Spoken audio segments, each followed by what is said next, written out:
speak, but today I'm a little nervous.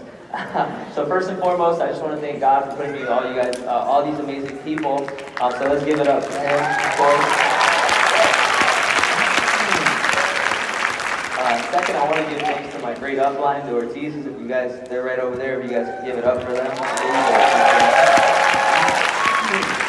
Third, I want to give it up to my amazing hierarchy. So big shout out to my team up there.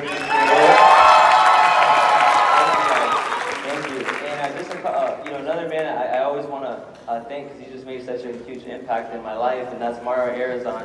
He said he should be here. Let's see. Well, you guys obviously, oh, there he is, man. If you guys could give it up for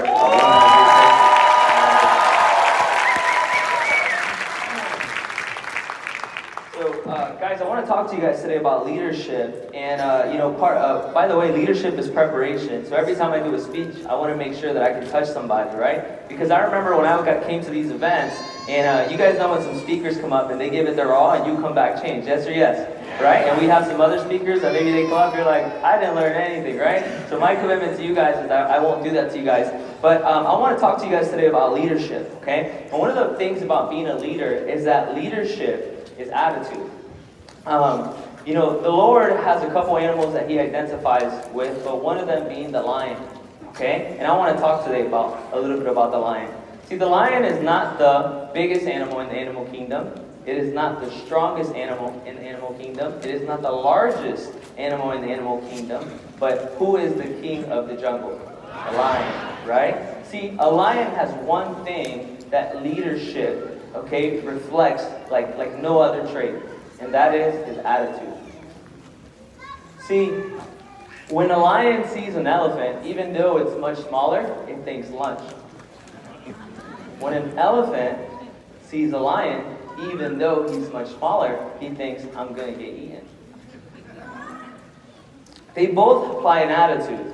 And that's, in life, it works the same way. See, when you guys look at your problems, you need to make a commitment that you will never tell your God how big your problems are, but you're going to tell your problems how big your God is. You guys with me? Guys, if you look at the leadership on this company, whether it's Mario, whether it's myself, whether it's Assad, all these amazing leaders, we all look, we speak, and we come from different parts of the world. Some of us even speak different languages. But one thing that all the leaders have in common is their attitude. See, when I came to this country, I was right under 10 years old. My parents and I, we won a lottery ticket to come to the United States. My parents and I, we came here in Cuba in 2002, and we came into an airplane into Miami. And it was the first time that I had experienced things like air conditioning, burgers, doors that opened on its own. I'm telling you, I was mind blown doors at Walmart. Like, they open. I was like, how is this happening? That's real.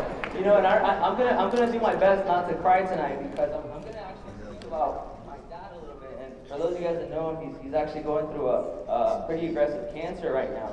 But anyways, when we came here, guys, I grew up, we didn't grow up in the best neighborhoods. My parents worked super, super hard. And I remember thinking, I was like, man, one day I'm going to become super, super successful so that I could not just take care of me, but I could take care of them as well.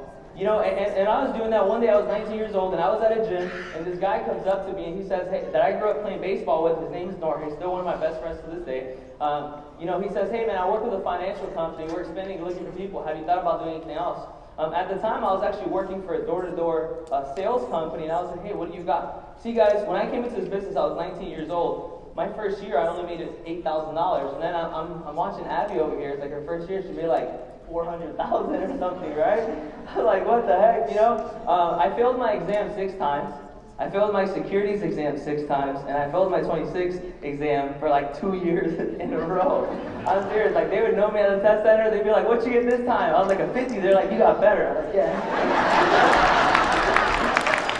I'm serious, man. Like, English is my second language. Like, I have a hard time with tests. I'm pretty sure that I'm dyslexic. But you know what, man? By the way, when I first got started in the company, there was this young man speaking by the name of Fernandez. He was wearing a green shirt. And he was 28 years old, and he was talking about how he failed his exam so many times. And I swear, Ed and Yvonne put me in front of that speech at the perfect time, because I was like, me too, it was just so many me too. He was like, I'm sure. I was like, me too. Everything, he was like, I'm not the best looking. I was like, well, I don't know. Nah, I'm just kidding. I'm just kidding. But I remember thinking that because people get inspired by people that come from where they come from and they won. Right, guys? Look, my first 4 years here, in 4 years, cumulatively, I made $100,000. Cumulatively, that's not a wool, right? 18 to 4 years, 100,000. See, for the next 4 years, after I fixed my attitude, we were paid over $1.2 million. See, guys, today our average monthly income is higher than my parents' income combined when they first got here from Cuba. A monthly income. Can you guys believe that? I mean, it blows my mind what this company can do and what's possible, and right now we're 28 years old, and as long as the good Lord gives us health, we have great mentors by the Ortizes and the Arizons, and we're committed to getting our Ruby before we're 30, and we're confident that we can do that. We're at 453,000 right now, so we believe we're going to do that, but again, guys, one of the things you guys got to fix to get big here is you got to fix your attitude. You have to fix your attitude. You have to believe that it can happen to you. Because there's people that come from all types of the world, all parts of the world, speak different languages, look different. Some are white, some are black, some are brown, all over, guys, and they're winning. What is the common trait? Say attitude. The second thing I want to talk to you guys today is about stress. I'm going to do my best not to cry or make anybody cry, okay? But guys, stress, we've been taught that stress is bad, but ancient warriors, they looked at stress as an opportunity for growth. See, just how a gem cannot be polished without the pressures of the earth, neither can a man become his highest version of himself without going through adversity. You with me?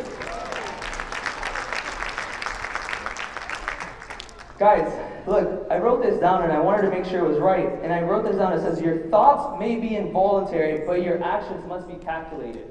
Every single one of you guys, when I came into this company, I was a boy with a dream. Today, I'm a man with a plan. See, because boys do what they want to, but men do what is required. See, we came into this company and we said, man, we're going to do something great. And even to this day, it's the same thing. Look, sure, you can stay excited for 6 months. Sure, you can stay excited for a year, 2 years. But man, a real winner stays excited for as long as it takes. And today we have such an amazing hierarchy. I want to shout out three people, and you guys don't have to clap because I'm almost out of time. But Ali and Luis Camejo, where they're doing awesome. Unfortunately, none of my RVPs registered for the event, so we got to get on them. They registered late, right? So they weren't part of recognition. Leighton Brown and Ryan and Zahas, which he's 20 years old, he just won RVP. Absolute stud, okay? The third thing that I wanted to talk to you guys today is about discipline, okay? Guys, when I was growing up, when you get mad sometimes that you ran, I remember a little kid and say, Mom, I was like, well, I don't love you anymore. And to my father, okay? And I'm going to try not to cry again. And he would tell me, he said, let me tell you the deal we have. Let me tell you the deal we have. I love you and you respect me. You don't love me and I respect you. That's not how this thing works. The way that this works is I love you and you respect me. Because a father's love is a disciplinary love. See, guys, that's the type of love you guys got to give your hierarchy and your team if you want to win here. You with me? Because you only discipline people that you love, yes or yes? I have a question for you guys, and this is very deep, and I hope you guys take this and run with this. And that question is, what's more dangerous? Someone that's not afraid to die, or one that's found everything to live for? See, my dad's going through a very aggressive cancer treatment right now, and we're going through it. We're traveling to Arizona and Vida. Often, I actually have to move there at the end of this month, and just a bunch of things going on. And my dad was going through this treatment. He told my mom, he says, I don't want to go through them anymore. It's really hurting. And my mom's like, you got to talk to him. And this would be my last thing for you guys. So I go and I talk to him, and he's like, man, I'm 50 years old. I've never smoked and never drank. I've been a great husband to your mom.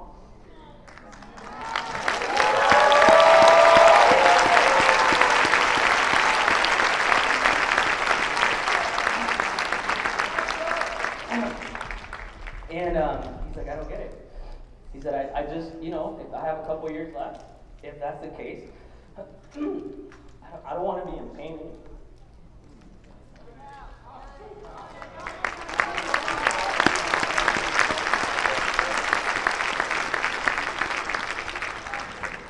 And I told that about all the great things that are happening in our life now. My question for you guys, I'll repeat it one more time. What's more dangerous? A person that's not afraid to die, or a man that's got everything to live for? You guys have something to fight for. You can do something special here. You guys make a commitment, do the work, and listen to your mentors. Greatness is possible. Love you guys.